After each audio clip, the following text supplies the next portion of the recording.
Hello and welcome to Website Wednesday. This is all about me helping you with your website traffic to increase it and get more of the right people to come to your website and to take action. And every week at 12 o'clock on a Wednesday, hence the name, I will be running a short session just to impart some of my knowledge, share some value, and hopefully help you take a little step on your website to move it forward. So this week, there's a lot of talk at the moment about Google Analytics. And if you don't know what Google Analytics is, let me just give you a brief overview. So Google Analytics is a free tool provided by Google where you can put a bit of tracking code in your website platform, and it will talk to Google Analytics and it will record data and things that are happening on your website. The way I like to explain it is that Google Analytics is your website from the user's perspective. So what we're kind of doing is going in and seeing what users are doing, how they're behaving on your website, whether they're looking at certain pages, how long they're staying on those pages, where they're coming from. So there's geographical elements to it, so you can see exactly which countries, regions, cities that your users are coming from. And this is all kind of insights that you can use to make your website even better. And you can also see things like how long somebody is staying on a page, how long somebody is dwelling on a piece of content, because that would signal that that piece of content is something that they're really engaged with, and that's a good signal to you that you're creating content that is what that person wants to read. And you can also track actions that somebody takes. So it might be them signing up to something like a freebie or a newsletter or something like that. And also bigger conversions like signing up to a call or maybe buying something directly on your website. So if you don't have Google Analytics set up, you're missing a trick, because A, it's a free tool, and B, it is going to help you really understand the user's journey and how they're behaving. So why is this a hot topic at the moment? Well, on the 1st of July, Google Analytics 3, which is also known as Universal Analytics, is going to stop tracking data. It's being, I think sunsetted is the word that Google is using, and it's not going to be recording data in the way it was. And in its place is something called GA4, which is the next version. And this has been around since January 2020. And, some people have adopted this as well. So you could have Universal Analytics and GA4 running side by side. Now, the tricky bit here is that they are not created equal. The fact that Google is doing this big update to this new version is because it's not like for like. And what that means is, the downside is, you can't migrate your data from GA3 into GA4 because they are not talking the same language. So the way, and I'm going to come on to that in a minute, but the way data is captured and how it's captured is going to be different. And so therefore, it's not possible to migrate your data, which is a real shame. However, what I wanted to do was to share with you today what you need to do in order to not lose the historical data that you already have, so that you've got that backed up and that you can reference it, and then to make sure that you have set up GA4 going forward so that it starts to record the data now before we hit that 1st of July deadline. So first of all, Google isn't always good at helping us do things that we want to do in a simple way. And so if you are a paid user of Google Analytics, then you can export things into something called BigQuery. But this is not a cost-effective approach for most businesses. And so for standard users like you and me, we're going to need to do it manually.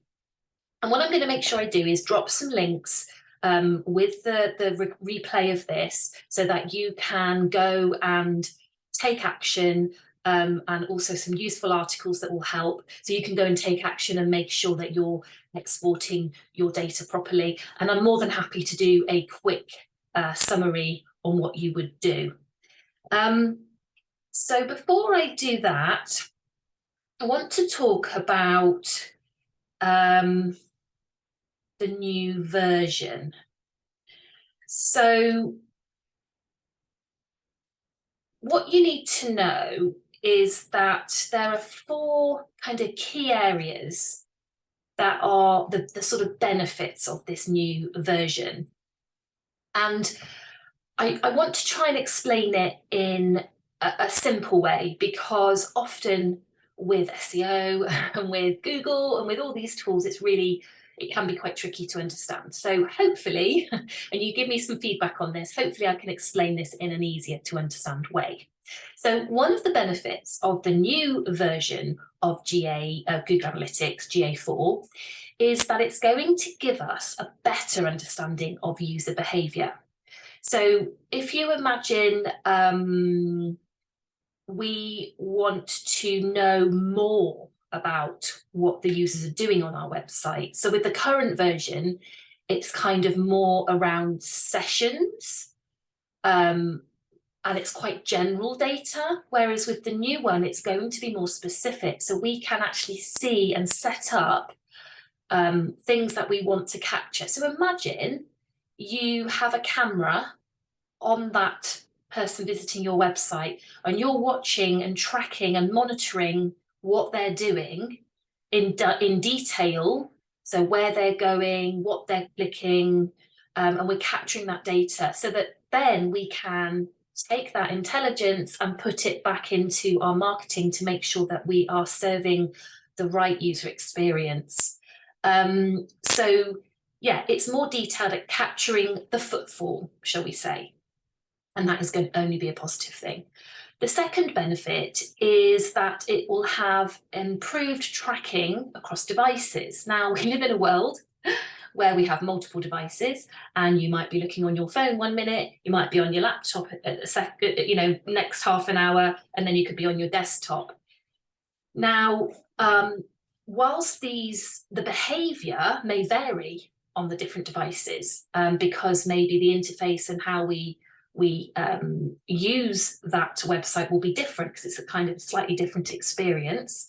So think of GA4 as a detective. Again, that detective, a bit like the camera, following the journey and connecting the dots to get a better picture of what that person is doing across all devices. So then you might be able to see some gaps of maybe things could be tightened up on mobile, for example. So if there's a bit of a disconnect across devices, then that's something that you could make better. The third thing is that GA4 is more about events rather than sessions. So you can see, you can do this in Universal Analytics, where you can set up a funnel. So you can see when somebody hits, say, a thank you page, they wouldn't have known to have hit that thank you page unless they've gone through a specific journey. But GA4 is going to need more setting up, because there's going to be more events that you can track, but it's more specific. So again, you can really maximize on your marketing efforts, because you can see in detail what someone's clicking on, signing up to, recording across devices, and yeah. And then the final thing I wanted to share was there's better privacy controls. So GA4 is more respectful of privacy preferences, a bit like respecting somebody's personal space. And it's more about kind of asking for permission rather than taking something and then needing to ask for forgiveness.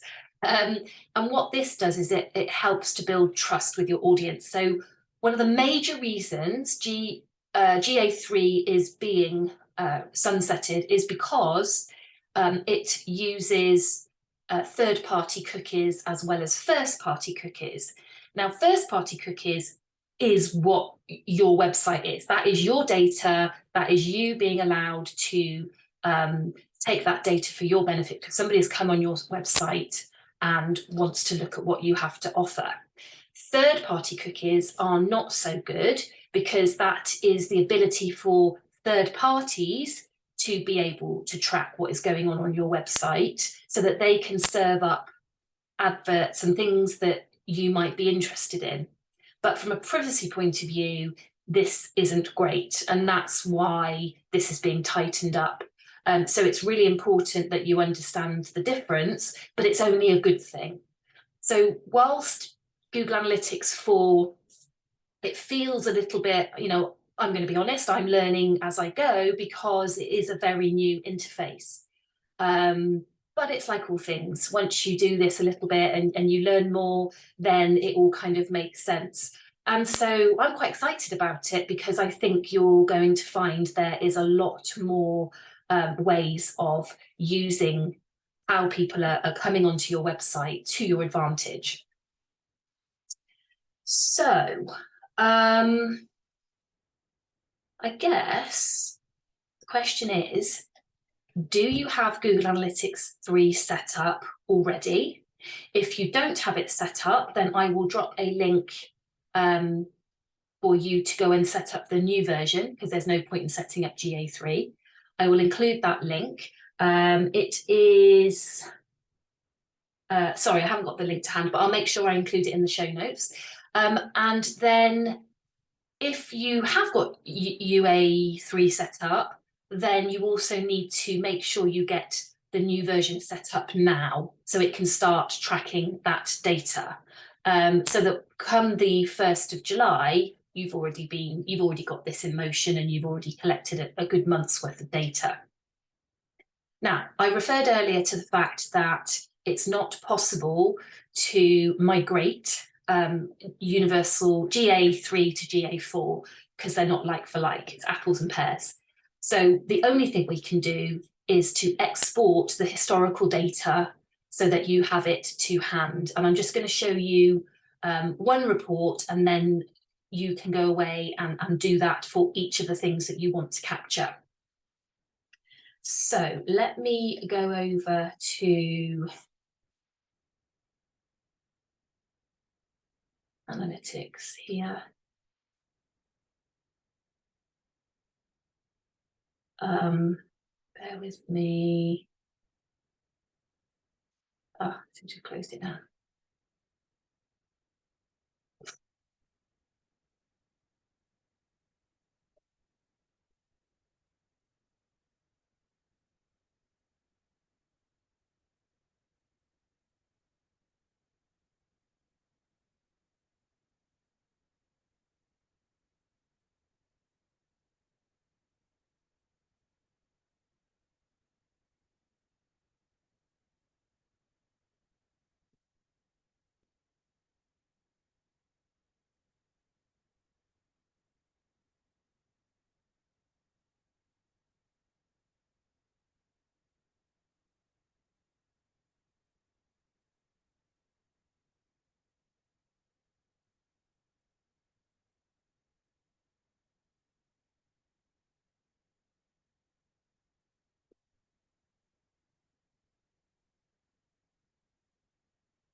Okay, so when you come to your Google Analytics dashboard, you can click up here and you can see that there's a universal analytics, that's the tracking code.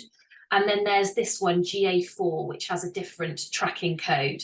So what we're going to do is we're going to go to this version, and this is the kind of interface you see. So down the left-hand side, you have got reports. So you can go real-time, audience, acquisition, behavior, and conversions.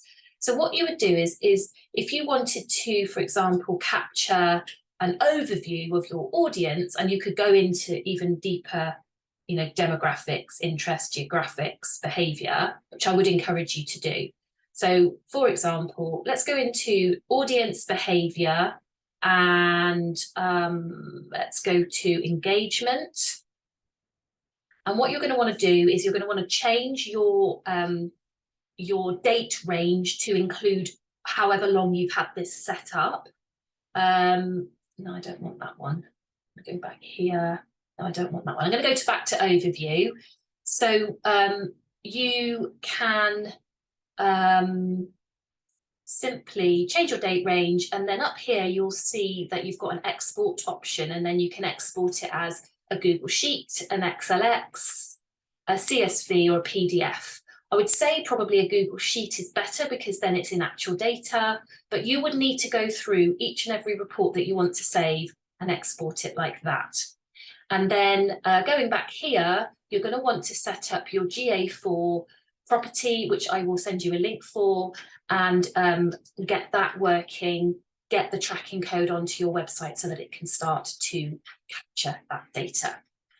So that's it from me. If you have any questions or you get stuck, or you're trying to figure it out on your own and you need some help, then that's what I'm here for. Please reach out. I would love to be able to help you. But do make sure you take action before, well, as soon as possible, because we've only got a month and a bit now before this switch is over. And I hear from a lot of my clients, a lot of my members, that there's this confusion and not sure quite what's going on. So let me answer those questions for you. I'd be happy to help. And thank you very much for tuning in, and I hope that's been of use to you today. Bye-bye.